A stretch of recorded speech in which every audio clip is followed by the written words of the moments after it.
صباح الخير، يوم جديد ورحلة جديدة مع محمود. احنا رحلتنا الأخيرة رحنا سقارة، المنطقة اللي فيها أقدم هرم في مصر، كان عمره 4000 سنة تقريبا. فالنهاردة هنروح منطقة آثار دهشور. هي مش أول مرة نروح المكان ده، احنا رحنا تقريبا من سنتين في 2015، ولكن المكان جميل وممتع فيستاهل الواحد يروح أكتر من مرة. وعلى رأي كابتن محمد المجدي يعني كفاية نوم، يعني مصر جميلة أوي بالعجلة. يلا بينا.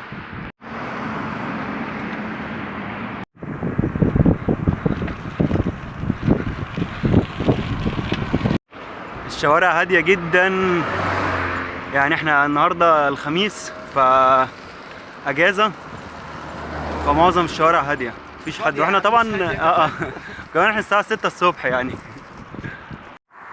احنا يا جماعة ما كملناش 3 كيلو مثلا تقريبا حسدنا نفسنا ولا ايه؟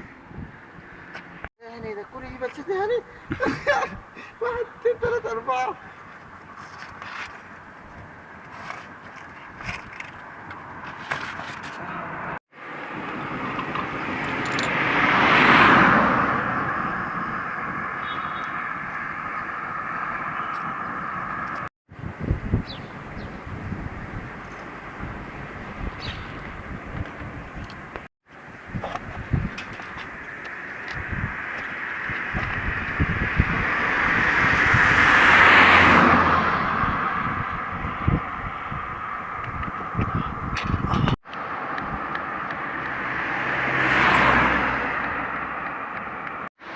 محمود افتكر ان في بنزينة هنا فقال لي يروح ينفخ بقى الكاوتش هناك اسرع يعني، فانا هستناه هنا. هي دي بقى حلاوة الرحلات يا جماعة، يعني بعد ما نفخنا وظبطنا وكنا خلاص هنمشي لقيناها رايحة تاني. ف يعني هي ما كانتش خرم واحد هم خرمين، فهنضطر بقى ايه نعمل التاني.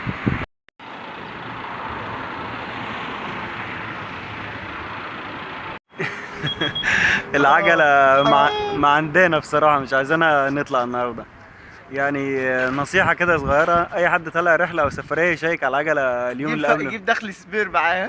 يعني ينزل يلف بالعجلة كده اليوم اللي قبله بالليل يجربها، يتأكد إن كل حاجة تمام يعني.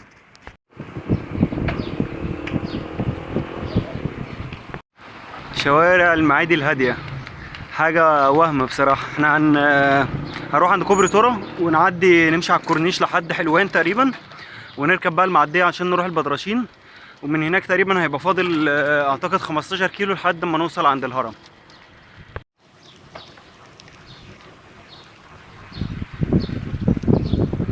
استنى الإشارة حمراء. الكورنيش وجماله.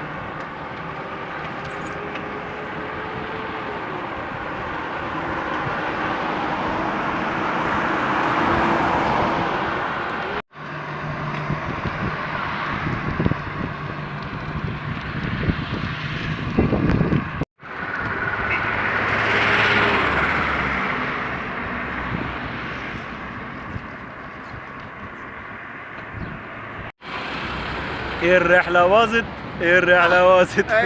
ادي واحد بعرض شبر، قطع بعرض شبر. الداخلي فرقع والخارجي كمان، يعني الداخلي والخارجي. خلاص كده هنروح. ملناش انا حسميته احتياط، ملناش نسيب نعيد يعني.